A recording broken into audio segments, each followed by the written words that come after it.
ប្រធានាធិបតីចិនលោកស៊ីជីនពីងបានអះអាងចំពោះព្រះភ័ក្ត្រព្រះមហាក្សត្រកម្ពុជាព្រះករុណាព្រះបាទសម្ដេចព្រះបរមនាថនរោត្តមសីហមុនី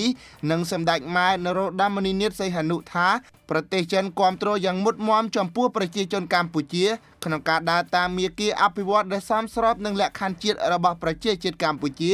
និងសម្រេចបាននូវសន្តិភាពនិងស្ថិរភាពយូរអង្វែងសម្រាប់ជាប្រយោជន៍របស់ប្រជាជនកម្ពុជា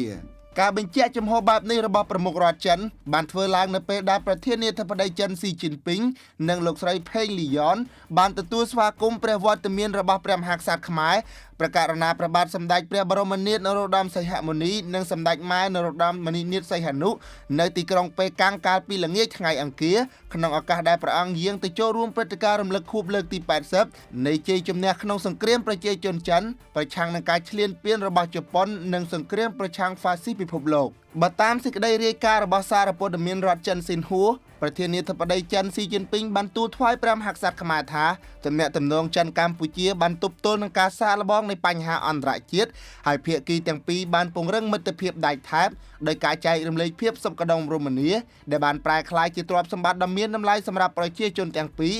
និងសមនឹងទទួលបានការស្រឡាញ់រាប់អានបន្ថែមទៀតពីភាគីទាំងពីរក្នុងវរឱកាសនោះប្រធានាធិបតីចិនបានលើកឡើងផងដែរថាដោយប្រឈមមុខនឹងស្ថានភាពអន្តរជាតិដែលជាប់ពាក់ព័ន្ធទៅនឹងការផ្លាស់ប្ដូរនិងភាពចលាចលប្រទេសចិននិងកម្ពុជាគួរតែឈរជាមួយគ្នាឲ្យបានកាន់តែរឹងមាំបន្តទំនាក់ទំនងមិត្តភាពជាប្រពៃណីពង្រឹងសាមគ្គីភាពនិងកិច្ចសហប្រតិបត្តិការពន្លឿនការកសាងសហគមន៍ចិនកម្ពុជាដែលមានគ្រប់ទិដ្ឋភាពជាមួយនឹងអនាគតរួមគ្នាក្នុងយុគសម័យថ្មីនិងនាំមកនូវផលប្រយោជន៍បន្ថែមទៀតដល់ប្រជាជនទាំងពីរ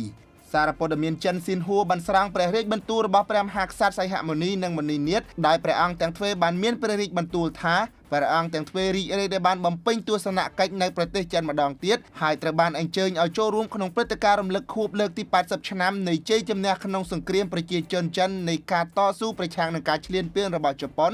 និងសង្គ្រាមប្រឆាំងហ្វាស៊ីសពិភពលោកព្រះអង្គក៏មានព្រះរាជបន្ទូលដែរថាប្រជាជនចិនបានរួមចំណែកយ៉ាងសំខាន់ក្នុងការរក្សាសន្តិភាពពិភពលោកដែលសមនឹងត្រូវបានចងចាំជារៀងរហូតភាគីទាំងពីរបានពិភាក្សាគ្នាអំពីមិត្តភាពពិភាក្សាអំពីកិច្ចសហប្រតិបត្តិការនិងសម្រេចបានលទ្ធផលសំខាន់ៗ